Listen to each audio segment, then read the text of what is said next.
마을에 이반 슈체르바코프라는 농부가 살고 있었다. 그는 매우 건강한 마을 제1의 일꾼이었으며 살림도 넉넉하고 세 아들 또한 모두 성장해 있었다. 큰아들은 벌써 결혼했고 둘째 아들도 이제 결혼할 나이였으며 셋째도 부족하긴 했지만 짐도 지고 밭일도 슬슬 하기 시작했다. 이반의 아내도 영리하여 알뜰하게 살림을 꾸려나갔으며 며느리 역시 얌전하고 일 잘하는 여자가 들어왔다. 이반은 그들과 함께 유복하게 살아가고 있었다. 집안에서 일하지 못하는 사람이라고는 오직 늙고 병든 그의 아버지뿐이었다. 아버지는 천식으로 벌써 7년째 패치카 위에 누워 있었다. 이반에게는 모든 것이 다 갖춰져 있었다. 말이 3필이나 되고 망아지도 있었으며 어미소와 송아지의 양은 13마리나 되었다. 여자들은 남자들의 신발도 만들고 옷도 꿰매고 틈틈이 밭일도 거들었으며 남자들은 열심히 농사를 지었다. 그래서 추수한 보리가 다음에 새로 보리를 거둬들일 때까지도 남아돌 정도였으며 세금이랑 그 밖의 비용은 모두 귀리로 충당하고 있었다. 그래서 이반의 식구들은 언제나 유복한 살림살이를 꾸려나갈 수 있었다.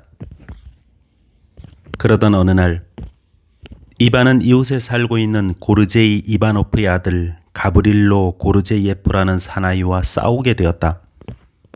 예전에 고르제이 노인이 살아있고 이반의 아버지가 살림을 맡아서 했을 무렵 두 집은 정다운 이웃이었다. 키나 물통이 필요하거나 곡식을 넣을 포대가 필요하거나 또 갑자기 수레바퀴를 갈아야 된다든지 하면 서로 달려가 도와주곤 했던 것이다. 간혹 송아지가 타작마당에 뛰어들더라도 그저 그것을 몰아내고 이렇게 말할 뿐이었다. 송아지 단속 좀 해. 이리로 못 오게 해줘. 우린 아직 집단을 널어놓았으니까. 그 송아지를 타작마당에 감춰놓거나 서로 욕을 하는 일은 전혀 없었다. 이렇게 노인들의 시절에는 오순도순 살았지만 젊은이가 살림을 맡게 되자 상황이 달라졌다. 항상 다툼의 발단은 아주 하찮은 데서 일어났다. 이반의 며느리가 치는 닭이 이제 겨우 알을 낳게 되었을 무렵이었다. 젊은 며느리는 그 달걀을 부활제에 쓰려고 정성스레 모으고 있었다. 그녀는 매일같이 광 안에 있는 닭의 우리에 가서 알을 꺼내보곤 했는데 어느 날 암탉이 무엇에 놀랐는지 울타리를 넘어 이웃집 마당으로 들어가 그곳에 알을 낳았다. 젊은 며느리는 암탉이 꼬꼬대거리는 소리를 들었으나 마음속으로 생각했다. 지금은 알을 가지러 갈 틈이 없어. 축제일도 다가왔는데 우선 집안을 치워야지. 알은 나중에 가서 꺼내면 되니까. 하지만 저녁때가 되어 우리에 가보니 달걀이 없었다. 며느리는 시어머니와 시동생에게 왜 알을 꺼내지 않았느냐고 물어보았다. 그때 막내도 시동생 타라스카가 말했다. 형수님, 암탉은 이웃집 마당에서 알을 낳고 꼬꼬대 거리던데요. 며느리 암탉은 벌써 수탉과 나란히 회에 올라앉아 이제 그만 자려는 듯 눈을 감고 있었다. 어디서 알을 낳았느냐고 물어보려 했지만 어차피 대답은 없으리라 생각한 며느리는 옆집으로 갔다. 그러자 그 집 할머니가 나왔다. 아이고 웬일인가? 저 다름이 아니라 우리 집 암탉이 이리로 날아와서 이 언저리 알을 낳은 것 같아서요. 원, 그런 건 난 통보지 못했다우. 우리 집에도 닭이 있기 때문에 남의 달걀 같은 건 필요 없어. 우리는 남의 집 마당을 어슬렁거리면서 달걀을 살피지는 않으니까. 그 말에 화가 난 며느리는 언짢은 소리를 내뱉었다. 그러자 이웃 할머니도 덤벼들었고 두 여자는 서로 욕설을 퍼부었다. 이때 이반의 아내도 물통을 메고 오다가 한몫 끼어들었다. 가브릴로의 아내도 뛰어나와 욕설을 하며 갖가지 일을 몽땅 들추어냈다. 그렇게 해서 한바탕 큰 소동이 벌어지게 되었는데 늘어놓는 말 한마디 한마디가 모두 거북한 말뿐이었다. 너는 이렇다. 아니 너야말로 그렇다. 너는 도둑놈이다. 너는 몹쓸 계집이다. 너는 나이 먹은 시아버지를 못살게 군다. 너는 너무 깝죽거린다. 남의 키를 망가뜨려 놓고 그리고 우리 집 멜때도 너희가 가져갔지. 어서 썩 내놔. 그리고는 멜때를 와락 끌어잡아 당기자 물이 엎질러졌다. 이때 마침 들판에서 돌아오던 가브릴로가 달려와 이 싸움에 끼어들어 자기 아내 편을 들었고 이반 역시 아들과 함께 뛰어와서 그야말로 치거니 받거니 큰 난장판이 벌어졌다. 건장한 사나이였던 이반은 사람들을 사방으로 밀어제치고 가브릴로의 턱수염을 한 줌이나 뽑아버렸다.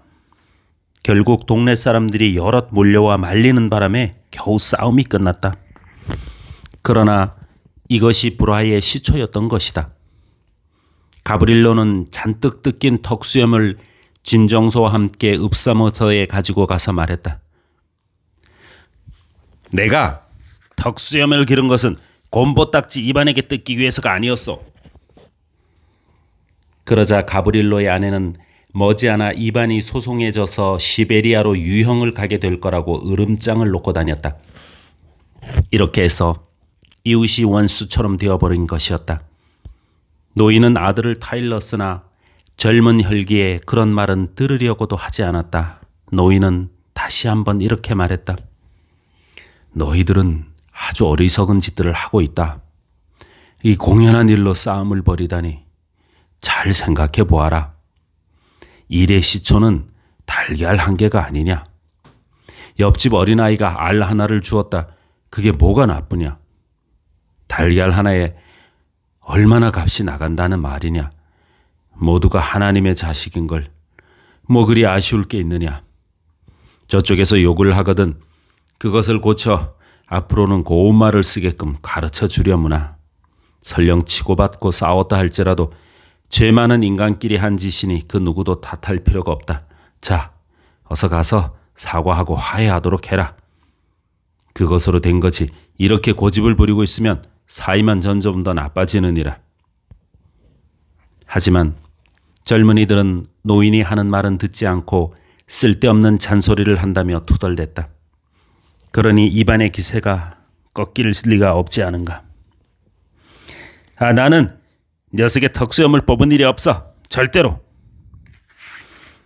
놈이 제 손으로 뜯어놓고선 그렇지만 녀석의 아들은 남의 머리카락을 마구 쥐어뜯고 외투도 찢었잖아. 자, 이렇게 말이야. 그리고는 그 역시 가브릴로를 고소했다. 두 사람은 중재재판소에서도 마을 재판소에서도 다퉜다. 그 소동이 벌어지고 있는 동안 가브릴로네 수레바퀴에 바퀴통이 없어졌다. 가브릴로의 어머니도 그의 아내도 모두 이반의 짓이라고 주장했다. 우리는 다 보고 있었어요. 그놈이 한밤중에 짐수레가 있는 쪽으로 갔으니까. 그리고 옆집 할머니 말씀이 녀석이 훔친 바퀴통을 주막에 가서 억지로 팔려고 했다잖아요. 그리하여 또다시 소송이 벌어졌다. 날마다 입쓰림이 아니면 들러붙어 싸우기가 일쑤였다. 어린 아이들까지 어른들이 하는 대로 서로 욕을 해댔고 며느리들은 개울가에서 만나면 빨랫 방망이보다 혓바닥을 더 열심히 놀리는 지경이었다. 처음에는 서로 트집을 잡는 정도였지만 나중에는 점점 심해져 서로의 물건을 훔치기까지 하였다. 아낙네들이 아이들에게 시켰던 것이다. 그렇게 두 집의 살림은 자꾸만 기울여져 갈 뿐이었다. 이반과 가브릴로는 마을의 모임에서도 마을 재판소에서도 중재재판소에서도 소송을 벌여왔기 때문에 중재하는 쪽에서도 이젠 포기할 정도였다. 가브릴로가 이반에게 벌금을 물리거나 유치장 신설을 지게 하면 다음번에는 이반이 가브릴로를 그렇게 만드는 것이었다. 그러면 그럴수록 두 사람은 더욱더 고집불통이 되어버렸다. 개들도 싸울 때는 점점 더 사나워져서 한쪽 개가 뒤에서 살짝 건드리기만 해도 상대방 개는 물었다고 생각하고 더욱 달려드는 법이다. 두 농부도 이와 마찬가지로 소송을 걸어 둘 중 어느 쪽인가가 벌금이나 구류 처분을 받으면 그로 인해 더욱 복수심에 불타는 것이었다. 이리하여 소송은 6년이나 계속되었다. 오직 노인만이 패치카 위에서 언제나 같은 말을 되풀이하고 있었다. 너희들은 도대체 무슨 짓을 하고 있느냐? 그런 부질없는 싸움은 이제 그만 집어치워라. 이를 등한시해서는 안 되느니라. 남을 골릴 생각만 하다가 너 역시 골탕을 먹게 된다. 화를 내면 낼수록 점점 더 악화될 뿐이다. 그러나 아무도 노인의 말을 들으려 하지 않았다. 7년째 되는 해 한 잔치에서 이반의 아내가 가브릴로에게 당신은 말을 훔치다가 들키지 않았느냐고 여러 사람 앞에서 크게 망신을 주었다. 이에 화가 치민 가브릴로는 마침 취기가 거나하게 올라 이반의 아내에게 덤벼들었다. 하지만 공교롭게도 이반의 아내는 그 일로 일주일이나 앓게 되었다. 더구나 그녀는 임신 중이었던 것이다. 이반은 화가 머리끝까지 나서 곧바로 고소장을 갖고 예심 판사에게 달려갔다. 이번에야말로 된통 혼 좀 날걸. 시베리아 형은 어김없이 됐다. 그러나 이번에도 이반의 고소장은 아무런 힘도 발휘하지 못했다. 예심 판사가 소송을 받아들이지 않았던 이유는 아내의 몸에 아무런 상처도 없었기 때문이었다. 그러나 이반은 이리저리 다니며 서기와 배심원들에게 술을 대접했고 가브릴로는 태형을 받게 되었다. 가브릴로는 재판소에서 판결문을 낭독하는 것을 들었다. 당 재판소는 다음과 같이 판결한다. 농부 가브릴로 고르제프에게 태형 20대를 선고한다. 이반은 그 판결을 들으면서 아주 흡족한 표정을 지으며 가브릴로가 있는 쪽을 흘끗 바라다 보았다. 가브릴로는 판결문 낭독이 끝나자 얼굴이 창백해지더니 획 돌아서서 복도로 나가버렸다. 이반도 그 뒤를 따라 말이 메어져 있는 곳으로 가려는데 가브릴로의 말소리가 들렸다. 내 등에 매가 내려치게 하고도 네가 무사할 줄 아느냐? 내 등이 불에 대지 않게 조심하라고. 이 말을 들은 이반은 그 길로 재판관에게 달려갔다. 공평무사한 판사님, 녀석이 제 집에 불을 지른다고 협박합니다. 잘 물어보십시오. 증인들 앞에서 한 말이니까요. 판사는 가브릴로를 불러내어 물었다. 사실인가? 자네가 했다는 말이? 저는 아무 말도 하지 않았습니다. 판사님의 권한으로 어서 절 때리시죠. 그놈은 죄도 없는 저를 매맞게 하고도 무사할 줄 아는 모양입니다. 가브릴로는 계속해서 말하려 했으나 입술과 뺨이 떨려서 그만 돌아서 버렸다. 판사들도 그의 모습을 보고는 흠칫 놀랐다. 자칫 잘못하다간 옆집 사나이와 그들 자신에게 어떤 무모한 짓을 할지도 모르겠다고 생각했던 것이다. 나이 많은 판사가 말했다. 어떤가, 자네들. 이제 이 자리에서 화해하는 것이 좋지 않겠는가? 이봐, 가브릴로. 자네도 그렇지 임신한 여자를 치다니 그래서야 되겠나? 하나님 덕분에 무사했기 망정이지 어떤 큰 죄를 저질렀을지 모르지 않은가? 대체 이것이 좋은 일인가? 자네는 이반에게 사과하게. 이반도 용서해 주겠지. 그렇게 하면 나도 이 판결문을 다시 쓸 테니까. 그것을 듣고 서기가 말했다. 그것은 안 됩니다. 형법 제117조에 의한 쌍방의 화해가 성립되지 않았고 재판소의 판결이 성립되었으니 그 판결은 실행되어야 합니다. 그러나 판사는 서기의 말은 들은 채도 않고 말했다. 쓸데없는 참견은 마라. 제1조는 하나님을 잊어버리지 않는 일이다. 알겠나? 그리고 하나님께서는 언제나 화목하라고 하셨다. 판사는 그렇게 말하고 다시 그들을 타일렀으나 막무가내였다. 가브릴로는 아예 들으려고도 하지 않았다. 저는 1년 뒤엔 50살이 됩니다. 아들도 며느리도 있습니다. 저는 태어나서 아직 단 한 번도 남에게 매를 맞은 일이 없는데 이번에 이 곰보딱지 입안 놈이 저를 채찍 아래로 밀어넣으려고 합니다. 그런데도 제가 저놈에게 빌어야 합니까? 천만의 말씀입니다. 이반, 너 이 녀석, 너 어디 두고 보자. 가브리엘로의 입술이 다시 떨리기 시작했다. 그리고는 더 이상 아무 말도 하지 않은 채 돌아서더니 그대로 나가버렸다. 마을 재판소에서 집까지는 10베르스타가량 되어 이반이 돌아왔을 때는 퍽 늦은 시간이었다. 이반은 말을 마차에서 떼고 뒤처리를 한 다음 집으로 돌아갔다. 집 안에는 아무도 없었다. 아들들은 아직 들에서 돌아오지 않았고 아낙네들은 마소를 몰고 오는 중이었다. 이반은 집 안으로 들어가 의자에 앉아 생각에 잠겼다. 가브릴로가 판결문을 듣고 낯빛이 변한 채 획 돌아서던 일이 떠올랐다. 이반은 섬뜩한 느낌이 들었다. 만약에 자기가 태형 선고를 받으면 어떨까 생각해 보았다. 그러자 가브릴로가 측은해졌다. 그때 갑자기 페치카 위에서 늙은 아버지가 기침을 하더니 몸을 움직여 아래로 내려왔다. 간신히 내려온 노인은 의자에 앉았다. 그는 의자에까지 오는데도 힘이 드는지 기침을 했다. 이윽고 기침이 가라앉자 테이블에 턱을 개고 입을 열었다. 어떻게 됐느냐? 판결은 났겠지? 태형 20대입니다. 노인은 머리를 저으면서 말했다. 이반, 너는 좋지 못한 짓을 하고 있다. 좋지 못하고 말고 가브리엘로에게 가. 아니라 내 자신에게 말이다. 그래, 그 사람이 채찍을 맞아 등이 찢어지면 내가 편안하게 되는 일이라도 있느냐? 앞으로 그자가 나쁜 짓을 안 하게 되겠죠. 뭘 안 한다고? 도대체 그 사람이 뭘 잘못했다는 거냐? 아니, 그 녀석이 행패를 부렸다고요. 이반은 말했다. 제 아내를 죽일 뻔한 데다가 이번에는 또 불을 지르겠다고 협박한 판이라니까요. 그런데도 고맙다고 해야 하나요? 노인은 한숨을 지으며 말했다.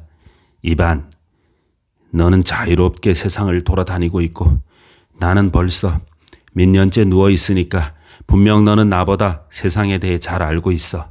하지만 내 눈은 증오심 때문에 흐려졌다.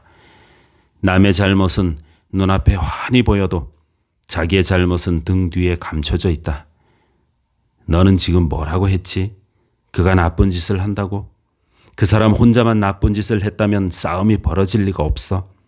인간의 싸움은 혼자서 나쁜 짓을 하는 것이 아니야. 싸움은 반드시 두 사람 사이에 벌어지는 거다. 상대방의 잘못은 보여도 자기의 잘못은 눈에 들어오지 않기 마련이지. 만약 그 사람만 심술 굽고 너는 착한 사람이었다면 싸움 같은 건 애당초 일어나지 않았을 게 틀림없다. 그 사람의 턱수염을 뽑은 건 누구냐? 반타작할 느릅나무를 빼앗은 건 누구냐? 그 사람을 이 재판소에서 저 재판소로 끌고 다닌 자는 누구냐? 그런데도 너는 모든 책임을 그 사람에게 돌리고 있다. 너의 그릇된 행동으로 모든 것이 이 지경이 되었다. 이반, 나는 그런 짓은 결코 하지 않았고 너희들에게도 가르치지 않았다. 나나 그 사람의 아버지인 옆집 노인 모두 그런 방식으로 살진 않았다. 우리들 사이는 어땠는지 아느냐? 그야말로 진짜 다정한 이웃이었지. 그 집에 밀가루가 떨어지면 아낙네가 와서 푸르 아저씨 밀가루가 떨어졌는데요 했고, 그럼 난 그 광에 가서 쓸 만큼 가져가시죠 라고 했다. 옆집에서 말을 몰고 갈 사람이 없으면 야, 바냐네트카 말을 좀 몰아주겠니? 했다. 그리고 우리가 부족한 것이 있으면 서슴없이 고르제이 이러이러한 게 없는데 했고, 그러면 가져가요 프롤 했지. 우리는 그렇게 지내왔다. 우리가 그렇게 지낼 때에는 살림도 넉넉했는데 요즘은 형편이 어떠냐. 바로 전에도 어떤 군인이 풀레부나의 이야기를 하는 걸 들었지만 지금 너희가 하는 싸움은 그 풀레부나보다 한결 더 나쁘다고 생각하지 않느냐? 도대체 이것이 인간의 생활이라고 할 수 있겠느냐? 아니, 그건 죄라고 할 수밖에 없어. 너는 남자고 한 집안의 주인이니까 내가 책임지지 않으면 안 된다. 너는 아내와 자식들에게 무엇을 가르치고 있느냐? 그건 도저히 사람으로서 할 수 없는 일이다. 며칠 전에도 타라스카 그 코흘리게 녀석이 아리나 아줌마에게 어처구니 없는 말을 하고 있는데도 어미는 그걸 보고 웃고 있지 않겠니? 도대체 이래도 괜찮다고 생각하느냐? 이 모두가 내 책임이다. 영혼을 생각해야 하느니라. 그래, 그런 짓을 해도 좋겠니? 저쪽이 한마디 하면 이쪽은 두 마디 내뱉는다. 저쪽이 한 대 때리면 이쪽은 두 대 때린다. 그래서는 안 된다. 이반, 그리스도가 이 세상을 두루 다니면서 우리들에게 가르쳐 주신 것은 그런 것이 아니다. 상대방이 뭐라 해도 잠자코 있으면 저쪽도 양심의 가책을 받는다고 그리스도는 가르쳐 주셨다. 상대방이 뺨을 때리면 한쪽 뺨도 마저 내밀고 때릴 만한 이유가 있으면 이쪽 뺨도 때리시오 라고 말할 수 있어야 한다. 그러면 저쪽도 양심이 있어 그렇게는 못할 게다. 그리스도께서 가르치신 것은 바로 이런 것이지 고집이 아니다. 왜 잠자코 있느냐? 내 말이 틀렸느냐? 이반은 조용히 듣고 있었다. 노인은 한참 쿨럭거리다가 간신히 기침을 멈추고 말을 이었다. 너는 그리스도가 우리에게 나쁜 일을 가르치셨다고 생각하느냐? 아니다. 그리스도는 모든 것을 우리를 위해 가르치셨다. 지금 현재 내 살림살이를 생각해 보아라. 그 플레브나가 시작된 이래로 살림 형편이 좋아졌는지 나빠졌는지, 소송으로 돈을 얼마나 벌였는지, 마차싹, 음식값은 또 어떻고, 아이들이 자라 일을 하게 되었으니 오히려 형편이 차차 나아져 재산도 불어나야 할 텐데 오히려 줄어들지 않았느냐? 원인이 뭐라고 생각하느냐? 모든 게 다 내 고집 때문이다. 너는 자식들과 함께 밭을 갈고 씨를 뿌려야 할 때 악마의 부추김에 넘어가 재판소다, 예심이다 하고 돌아다니기만 했으니 밭을 가는 것도 씨를 뿌리는 것도 때를 맞추지 못하면 땅은 아무것도 낳아주지 않아. 왜 올해는 귀리가 흉작이지? 도대체 내가 귀리를 언제 갈았느냐? 거리에서 돌아온 후였다. 그래, 재판에 이겨서 무슨 덕을 보았느냐? 쓸데없는 집만 짊어졌을 뿐이 아니냔 말이다. 자기의 생업을 잊어서는 안 된다.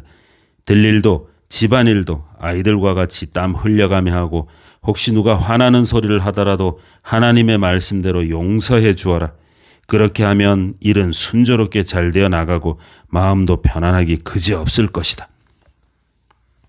이반은 잠자코 있었다. 자, 어떠냐 이반? 이 늙은 아비의 말을 들어주지 않겠니? 지금 바로 마차를 몰아온 길을 되돌아가서 소송을 취하하고 오너라. 그리고 내일 아침에는 기브릴로에게 가서 하나님의 가르침대로 화해하고 집으로 데리고 오너라. 내일은 마침 축제일이니까 보드카라도 한 잔 마시면서 이제까지의 잘못을 말끔하게 씻어버리는 게 좋겠다. 이제 앞으로는 그런 일이 없도록 여자들에게나 젊은 아이들에게도 잘 타일러주고 말이다. 이반도 긴 한숨을 내쉬며 과연 아버님이 하시는 말씀이 옳다고 생각했다. 그러자 가슴 속에 무거운 짐이 금방 거뜬해지는 것 같았다. 하지만 어떻게 화해해야 좋을지 망설여졌다. 그러자 노인은 아들의 마음을 알아차렸다는 듯이 이렇게 말했다. 이반, 어서 가거라. 결코 미뤄서는 안 된다. 불은 처음에 잡지 않으면 나중에는 손을 쓸 수조차 없게 되느니라. 노인은 아직도 할 말이 남은 모양이었으나 끝까지 다 할 수가 없었다. 아낙네들이 들어와서 참새 떼처럼 떠들어대기 시작했기 때문이다. 아낙네들은 가브릴로에게 태형 판결이 내려졌다는 것도, 가브릴로가 불을 지르겠다고 한 것도 모두 알고 있었다. 게다가 그녀들은 저 혼자 생각해낸 일까지 덧붙여 이미 목장에서 옆집 여인네들과 입씨름까지 벌이고 오는 참이었다. 가브릴로의 아내가 예심 판사에게 뭔가를 쳐들며 협박까지 했다는 말도 나왔다. 분명치는 않으나 예심 판사가 가브릴로의 역성을 들고 있으므로 머지않아 상황이 뒤바뀐다는 얘기도 있었다. 또 학교 선생님이 직접 황제 폐하에게 이반의 일로 소장을 냈는데 그 소장에는 바퀴통에 관한 일도 채마밭 일도 낱낱이 썼기 때문에 입안의 토지가 이제 금방 옆집 차지가 되어버릴 거라는 것이었다. 그 이야기를 듣는 동안 입안의 마음은 다시 돌같이 굳어져 가브릴로와 화해하려던 마음이 싹 사라져버렸다.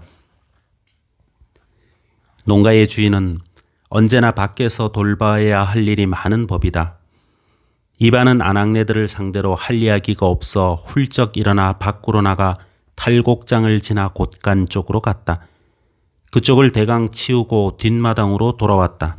젊은이들이 드릴을 마치고 돌아오고 있었다.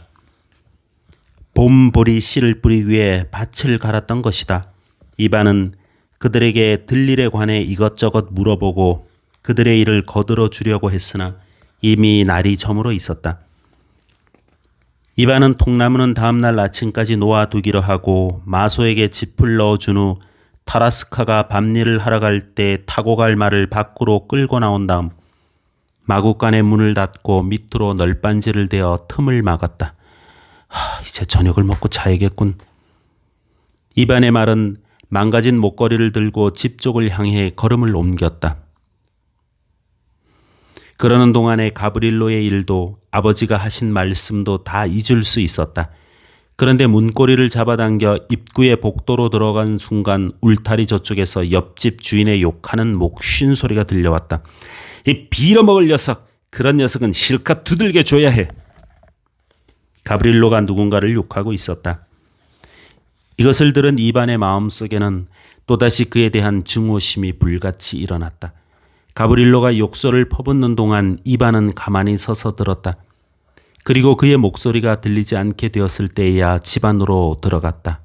며느리가 한쪽 구석의 등불 아래에서 물레를 돌려 실을 잣고 아내는 저녁 준비를 하고 장남은 피신 가장자리를 꿰매고 있고 둘째 아들은 테이블에 앉아서 책을 읽고 있었다. 타라스카는 밤일 나갈 채비를 하고 있었다. 집안은 평온하여 심술쟁이 가브릴로만 아니면 더할 나위 없이 즐거울 것 같았다. 이반은 화난 듯한 얼굴로 의자에 앉아있는 고양이를 집어던지고 대야를 놓아둔 자리가 다르다고 여자들을 꾸짖었다.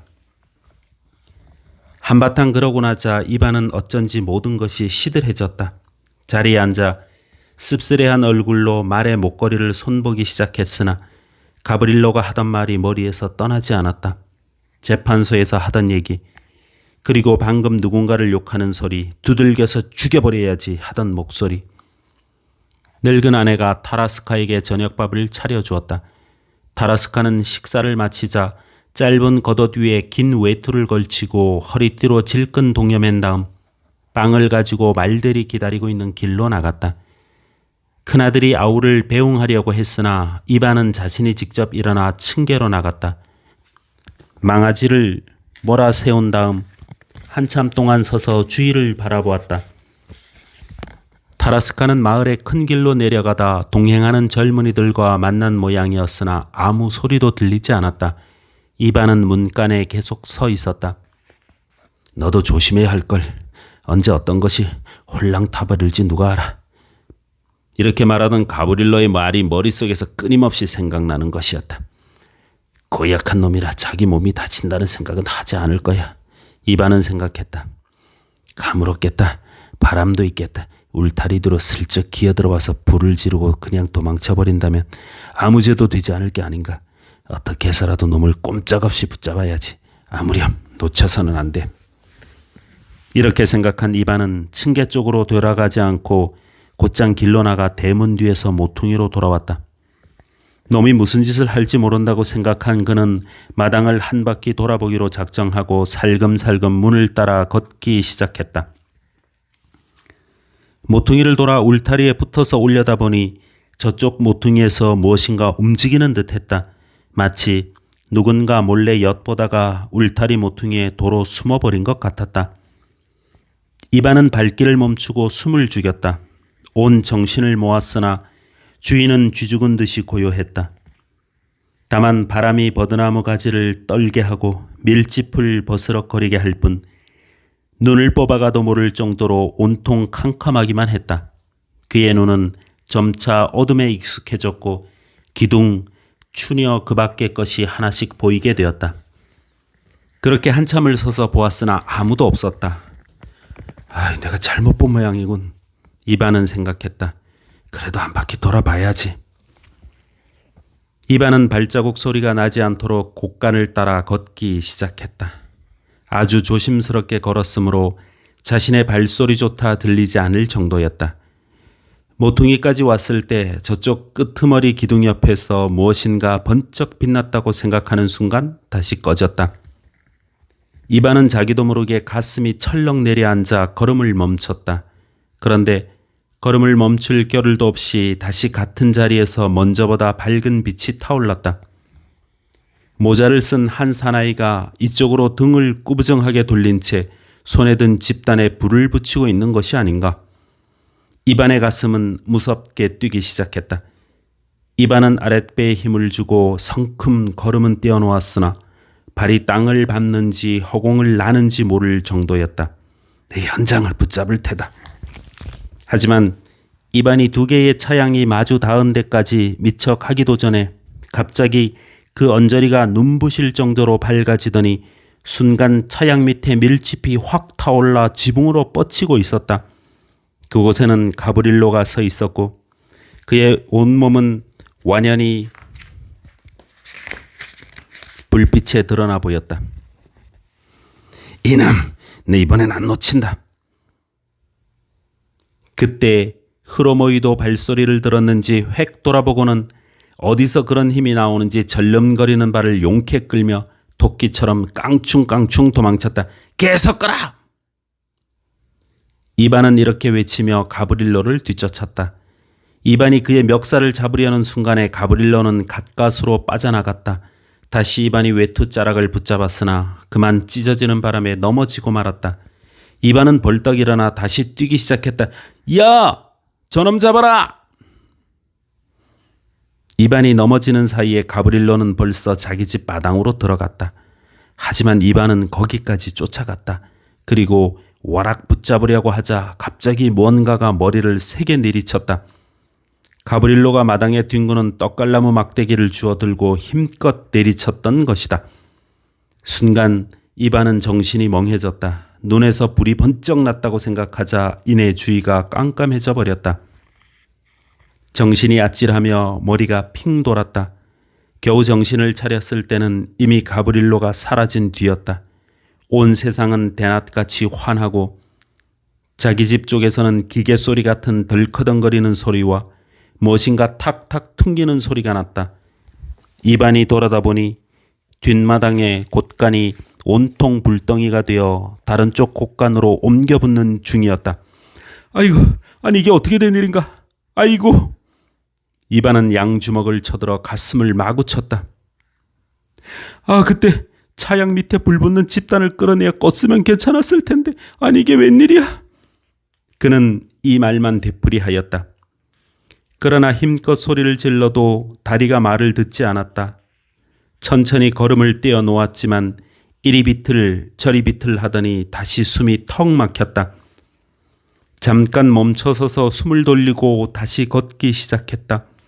겨우 곳간을 한 바퀴 돌아 불이 난 곳에 닿았을 때는 불길이 뿜어져 나오는 바람에 마당을 지나갈 수도 없는 형편이었다.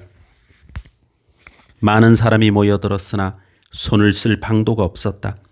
근처 마을 사람들은 가재도구를 끌어내기도 하고 가축들을 딴 데로 몰아내기도 했다. 이반의 집도 타기 시작했다. 게다가 바람까지 불어왔기 때문에 마을이 절반이나 타버렸다. 이반의 식구들은 겨우 옷만 입은 채 뛰쳐나왔을 뿐 다른 건 몽땅 타버리고 말았다. 가축들도 밤일을 나간 말을 빼놓고는 전부 찜이 되었고 닭도 회에 앉은 채 타 죽었으며 가래도 썰에도 여자들의 옷궤도 뒤주에 간소한 곡식도 모조리 타버렸다. 가브릴로의 집에서는 그나마 가축들을 몰아냈고 이것저것 덜어 꺼낼 수도 있었다. 불은 밤새도록 타올랐다. 이반은 한쪽 구석에 서서 멀거니 자기 집을 바라보며 중얼거렸다. 이게 웬일이란 말인가.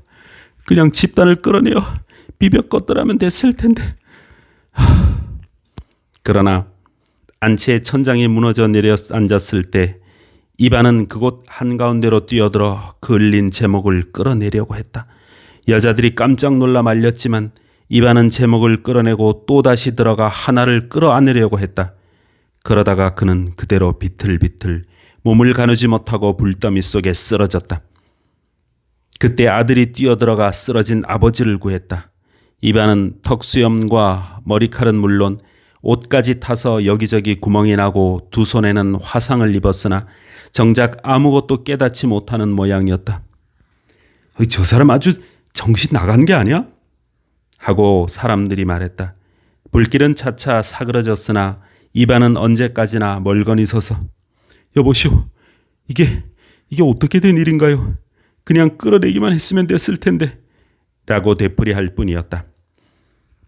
아침이 되어 마을 반장이 이반을 부르러 아들을 보냈다. 이반 아저씨, 할아버지가 돌아가시게 됐어요. 아저씨를 보시겠대요. 어서 가세요.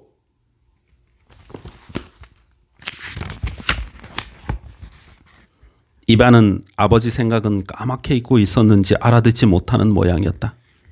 아저씨를 부르고 있어요. 죽기 전에 한번 보신다고요, 이반 아저씨.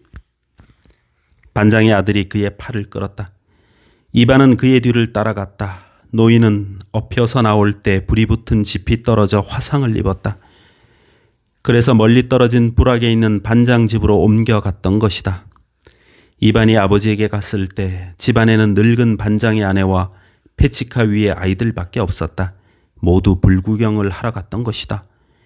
노인은 촛불을 손에 들고 침대에 누워 문 쪽을 보고 있었다. 아들이 들어왔을 때 노인은 조금 몸을 움직였다. 노파가 다가가 아들이 왔다고 하자 곁으로 가까이 오도록 해달라고 부탁했다. 이반이 곁으로 다가가자 노인은 말했다. 어떠냐, 이반. 내가 네게 말하지 않았더냐? 누가 마을을 태웠느냐? 그놈이 아버지. 이반은 말했다. 그놈이에요. 제가 이 두 눈으로 보았거든요. 제가 보는 앞에서 불이 붙은 짚을 지붕 밑에 넣었어요. 하지만 제가 그냥 불 붙은 집단을 끌어내어 비벼 껐으면 되는 일이었어요. 그렇게 했더라면 아무 일 없었을 거예요. 이반, 나는 이제 죽을 때가 됐지만 너 역시 언젠가는 죽는다. 도대체 이것은 누구의 죄냐? 이반은 멀거니 아버지를 바라보며 잠자코 있었다. 한마디도 할 말이 없는 것 같았다. 하나님 앞에 섰다고 생각하고 말을 해라. 도대체 누구의 죄냐? 내가 내게 뭐라고 했느냐? 그때 비로소 이반은 잠에서 깨어난 듯 모든 일을 이해할 수 있었다. 이건 제 잘못입니다, 아버지. 이반은 아버지 앞에 쓰러져 흐느껴 울기 시작했다. 아버지, 용서해 주세요. 저는 아버지께도 하나님께도 할 말이 없습니다. 노인은 양손을 움직여 촛불을 왼손에 들고 오른손을 이마로 올려 성호를 그리려고 했으나 거기까지 손이 닿지 않아 단념했다. 주께 영광이 있으라. 주께 영광이 있으라. 노인은 다시 아들을 바라보았다. 이반. 왜요, 아버지? 앞으로 어떻게 할 테냐? 이반은 계속 울기만 했다. 모르겠어요, 아버지. 이제 앞으로 어떻게 살아가야 합니까? 노인은 눈을 감은 채 온 힘을 집중하려는 듯 입술을 움실거리다가 이윽고 눈을 뜨더니 말했다. 살아갈 수 있다. 하나님과 같이 산다면 능히 살아간다. 노인은 잠시 입을 다물었다가 빙그레 웃으며 다시 말을 이었다. 알았느냐, 이반. 누가 불을 질렀는지 말해서는 안 된다. 남의 죄를 하나 감싸주면 하나님께서는 두 개의 죄를 용서해 주신다. 노인은 촛불을 양손으로 받쳐들고 그것을 가슴께 갖다 대면서 훅 숨을 내쉬었다. 그리고 그대로 세상을 떠났다. 이반이 가브릴로의 소행을 발설하지 않았기 때문에 어떻게 해서 불이 일어났는지는 끝내 아무도 알지 못했다. 이반은 더 이상 가브릴로를 미워하지 않았다. 한편 가브릴로는 왜 이반이 자기의 악행을 말하지 않는지 내심 놀라고 있었다. 그래서 한동안 가브릴로는 이반을 두려워했으나 차차 그런 마음이 없어졌다. 양쪽 주인들이 싸움을 하지 않자 나머지 식구들도 서로 싸우지 않게 되었다. 집이 다 지어질 때까지 그들은 한 지붕 밑에 살았다. 그리고 온 마을의 집이 새로 지어졌을 때 이반과 가브릴로는 다시 예전 자리로 돌아가 이웃이 되었다. 이반과 가브릴로는 아버지 때에서와 마찬가지로 정답게 지냈다. 이반 시체르바코프는 노부의 교훈이기도 하고 하나님의 가르침이기도 한 불은 애초에 끄지 않으면 안 된다는 말을 마음속 깊이 새겨두고 있지 않았던 것이다. 이반은 혹시 누가 자기에게 나쁜 장난을 걸어와도 맞서 싸우지 않았고 오히려 좋은 방향으로 이끌려고 애썼다. 또 누가 자신을 욕해도 똑같이 욕하려 들지 않고 그런 나쁜 말을 하지 않도록 일깨워 주려고 노력했다. 그리하여 이반 시체르바코프는 새로운 사람이 되어 더욱 풍족한 가정을 이루게 되었다.